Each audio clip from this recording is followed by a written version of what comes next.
Okay.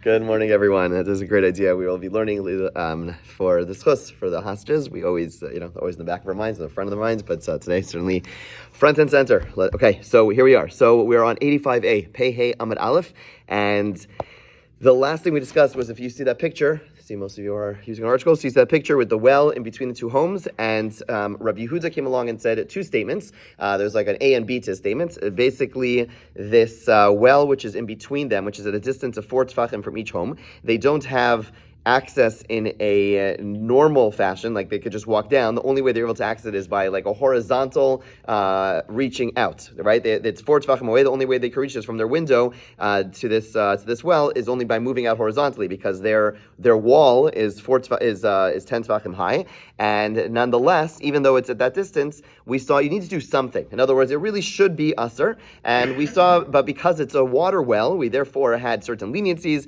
and we had statement number 1, which Rabbi Yehuda says, which is that you need to have a ziz kol shehu, which is like a wooden slat of any size. And then Rabbi Yehuda said even a reed would suffice. Okay? What's the relevancy of the 4 tefachim given that the wall is 10 feet high? Because if it's really close, and especially if their window is above, if it's really close, then they could just reach down to it. So we'll describe it as almost like a horizontal outreach. Because it's a significant distance of 4 tefachim, it's a horizontal outreach as opposed to just reaching down. Okay, so Amar Leah Baila Rav Yosef, or Abai says Rav Yosef, Had Rav Yehuda de Shmuelhi.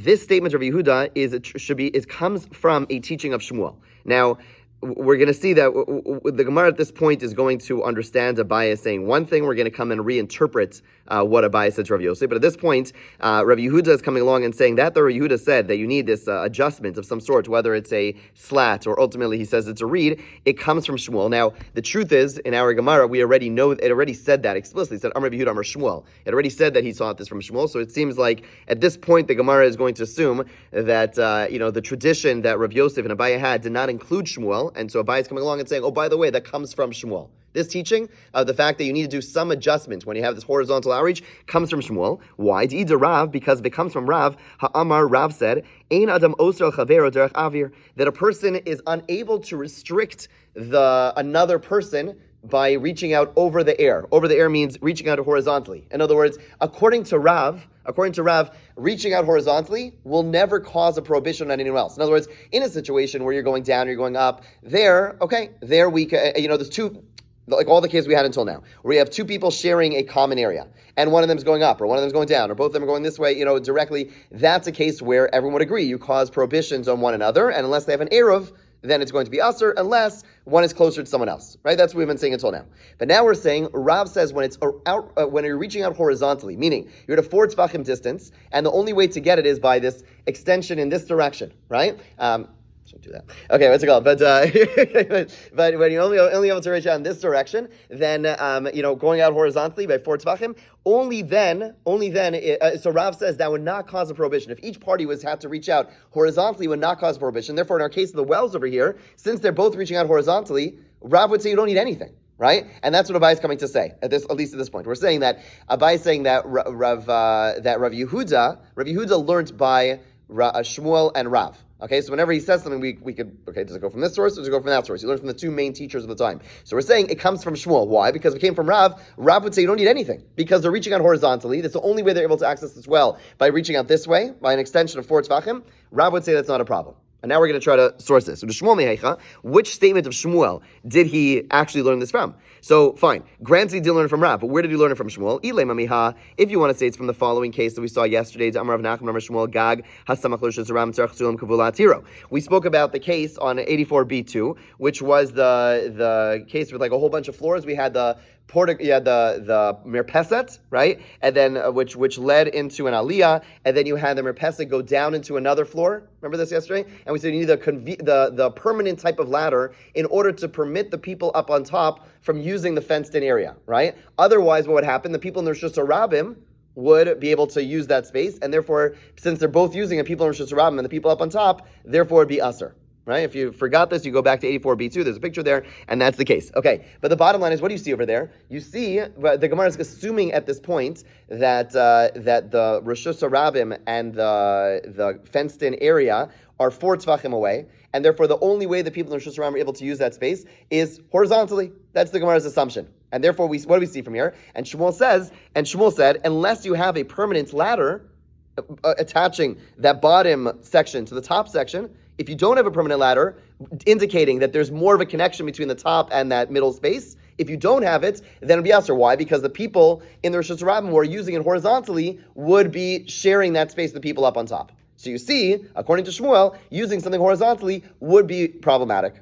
Yeah? So Gemara says, no, that's not a question, because, Dilma Kid Rapapa, because we saw Rapapa yesterday. Rapapa said that, no, maybe we're talking about the Rosh Hashanah, which is immediately adjacent to the, you assumed in the question that the people of the public domain are using that middle space at a distance of 4 amos, and they're using 4 tzvachim, and they're only using it horizontally. Who says? Maybe they're right up to it, and they're using it just in the immediate fashion. That's not called horizontal usage, right? If I'm standing here, granted this horizontal, we don't call that horizontal. Horizontal is when I'm 4 tzvachim away. When it's between me and this table over here, that's 4 tzvachim away, and that's called horizontal usage, because I can't go directly. I have to push something forward. But if it's just right over here, which is the way Rapapa interpreted that Gemara, that statement, then you wouldn't have a proof, and therefore the Gemara says that can't be it. Elmiha, rather it's from this.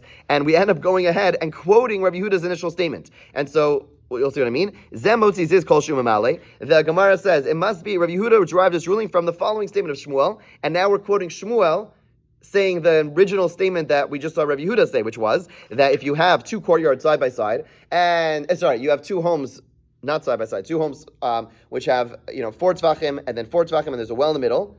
Shmuel says you need to put out a ziz, you need to put out a slat in each direction, okay? V'zemot ziz kol shemamale, okay? Time of the apik, the reason that you're allowed to use this is because they put slats out. Holo apik, if they did not put slats out, amrina adam osel chaver der chavir, we would say that a person does restrict his fellow, the other person by usage of the air. So basically, what the way we're now going to understand Rav Yosef's statement is as follows. Abaye's statement is as follows. Abaye knew that Shmuel said that statement. Okay, what he was trying to say was that like this. Rabbi Yehuda said 2 statements. Rabbi Yehuda comes along and says that putting out slats is okay, and he says that in the name of Shmuel. Okay, he says I say in the name of Shmuel. Then when you have the case that we started off with, the case where there's the well in the middle, 4 tzvachim away, you need to put out slats. And then Rabbi Yehuda says, and you can even put out a reed. You can even put out a reed. A reed is smaller. A reed is just like a little thin, tiny little thing, right? And now with the Gemara, what Abaye was coming to say was that second statement of that second statement of Rabbi Yehuda wasn't his own statement arguing with his teacher Shmuel. Rather, it was based on Shmuel. You with me? In other words, Rabbi Yehuda comes along and says, my teacher Shmuel said that you could go ahead and place 2 slats, and that a slat on each side, and then they could each use it. Okay? And then he says, you could even use a reed. Now, when he said you could even use a reed, was he saying his own idea? Saying Shmuel held you have to use a slat. I'm more lenient. You can even use a stick. No. And Rabbi Abaye comes along and says no. That statement was actually a teaching by Shmuel as well. Okay, that's what he's coming to teach us. And he's saying, and not like Rav. Okay, now we have to understand, what does he mean, not like Rav? Meaning, according to Rav, you wouldn't even need this. So what does this mean? Let's see, where do we see that Rav holds that you cannot restrict by way of air? Where does that come from? Where does it come from that Rav says that this you wouldn't even need to use a slat or a reed, and you wouldn't have to use anything? If you want to say this from the following teaching, you have 2 balconies, back to the balcony cases, and they both go over water, and they're one above the other. Okay, they're not mamish on top of each other, but they're both they're right. There's one. Okay, yeah, bottom line, same case as before, but this one, basically you have one over here, right? And basically they want to be drawing water from here, right? That's the case. So says the Mishnah, let's say they made a partition for the upper one, but did not make one for the bottom one, right? They made a partition over here. Right, then that okay.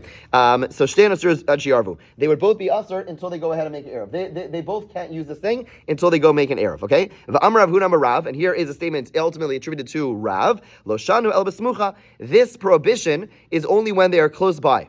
Aval b'mufleges arba, but in a situation, so this is only the case where they both can't use this. Is in this case. When they are, within 2 tzvachim of one another, okay? But let's say this was not 2 tzvachim, this was 4 tzvachim, right? Then what? El yona muteres, v'tachton asura. Then the top one is allowed to use it, and the lower one is not allowed to use it, okay? So if they're 4 tzvachim away, the only way that this person's able to reach this is by going horizontally, right? This person standing over here, this person is only able to go horizontally, right? And reach this space. So what you see from here is that this person reaching out horizontally is not able to cause a prohibition on this guy, right? We say that in this case, with the 4 tzvachim away, he's allowed to use it. What about this person? It's a shared space. It's a shared area. Shouldn't this person make it usher? The answer is no. Since it's going horizontally, he does not cause a prohibition. So we see from here, it would seem that that Rav says, right, and this is coming out of a statement of Rav, but Rav says that when you go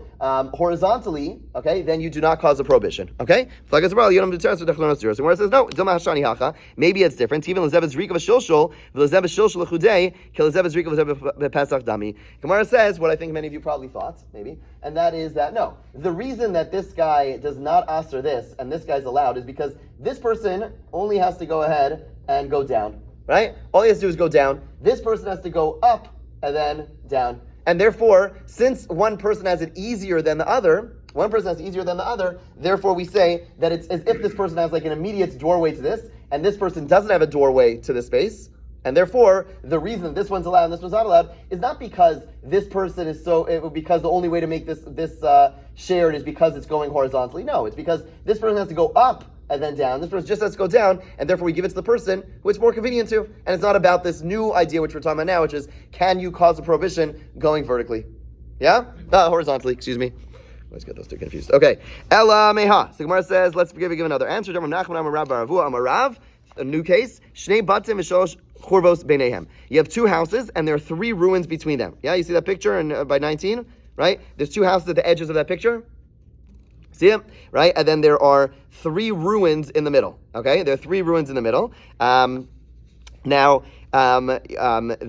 Even though now, during the week, this is a shared area that they're all using. Okay, it's a shared area. No one lives there, right? So they basically both have access to this open space. It's actually 3 old houses, but they kind of open one into another. Okay, and we should do like a class trip down to like downtown Baltimore and like see cases like this. Okay, sorry. Okay, fine, but that's the case, right? Basically, you have like 2 homes, 2 livable homes, and then you have like 3 homes which are like all the windows are out, whatever, blah, blah, and the walls are knocked down. Okay, so basically, it's 3 houses side by side. Okay, now. Bottom line is, what happens? This person now, if you notice, their doors don't open immediately into or their windows or doors don't open immediately into the place next to them. There's a wall there. Do you see the wall? You see the wall next to each of their homes, right? Basically, there's a 10 tefach wall next to each of their homes. The only way they get to the churba is by zrika, right? In other words, they have to go forward horizontally. They don't open the door and come outside. There's a wall blocking them. And so the only way they get to this place, imagine this is my window, or whatever, I have a window over here, and there's a wall over here, it's a little bit higher, it's 10 tefachim, and then the churba is over there. So the only way I can access the churba is by throwing something forward, right? So you see it, and on the opposite side, it's the exact same thing, right? So basically what happens is that even though they all ultimately share all the middle space, right? In other words, during the week, they all have, there's nothing really blocking, there's just like little ruins, but basically they all use this middle yard during the week, right? But now on Shabbos, we're saying that the person on the right is allowed to use the churba to his right, the one next to him, and the person on the left is allowed to use the churba next to them, right? So what do you see? They're each using it in a horizontal fashion. No problem, right? Zemish Damish, and there's a statement from Rav, that what? That Shnei Batim Shalosh Churvos b'neihem, 2 houses, and there are 3 ruins. Zemish Damish b'samach shelo yedei zrika. This one's allowed to use the ruin closest to their house by throwing, meaning horizontally. V'zemish Damish b'samach shelo yedei zrika, and the other house also allowed to use the ruin closest to that house by throwing. Okay, v'amtzai aser. Now the middle ruin is prohibited, and we'll come back to why it's prohibited. In other words, the middle one.